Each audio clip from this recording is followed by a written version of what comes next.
আচ্ছা sir sir আমার আপনার সাথে দেখা করতে এসেছিলাম। Do you have any common sense? I'm talking with minister. You have 100% bottle of cow dung in your head. Please sit down. আসসালামু আলাইকুম। আমি কি এই জন্য এগুলো পুষছি তোমাদের নিয়ে যে কি করে অফিস করবো আমি কিছুই বুঝতে পারছি না যাও গো গো জি স্যার জি জি স্যার হ্যাঁ স্যার হয়ে যাবে স্যার ওকে স্যার বাই হ্যাঁ আসসালামু আলাইকুম। উনি হচ্ছেন উমর কাইয়ুম, মিডল ইস্ট থেকে এসছেন।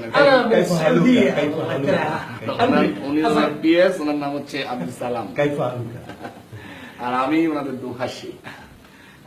আসলে হচ্ছে কি, ওনারা এসেছেন এই যে লালবাগের কেল্লা যে বিক্রি হবে না, সেটা কেনার জন্য আর কি এখানে উপস্থিত হয়েছেন।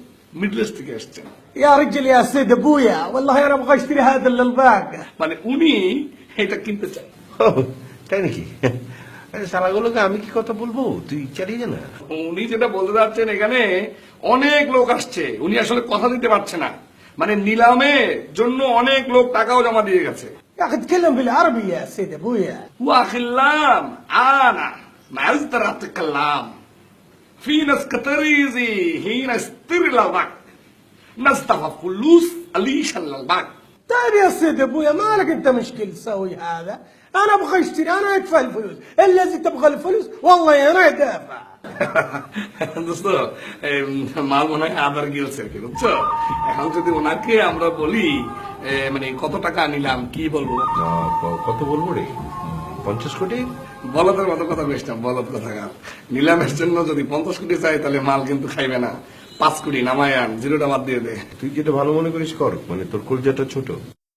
ও বলতে যাচ্ছে যে সরকার নিলামে অংশ নেওয়ার জন্য মিনিমাম 5 কোটি টাকা জমা দিতে বলছে। يا اخي تكلم بالعربي، عربي عربي. الفلوس 5 مليون টাকা। طيب مالك انت تفكر على الفلوس يا سيد ابويا؟ عندي الفلوس مليان والله انا ادفع اللي انت تبغاه. يلا عطي على هذا الاوراق ولا البناني ولا بالمجنون. ايوه هبلي والله انا مبروك. আপনি ওনাদেরকে বলুন যে ওই টাকাটা আমাদের অ্যাকাউন্টসে জমা দিয়ে দিতে। ايش تبغى يا رجال؟ ما اخذ الشيك هذا؟ هو عندهم فلوس في عداء يفتح فلوس نطلع حسابه فلوس. والله هذا طيب، والله عاجبني هذا يا رجال. مبروك عليك ومبروك علي.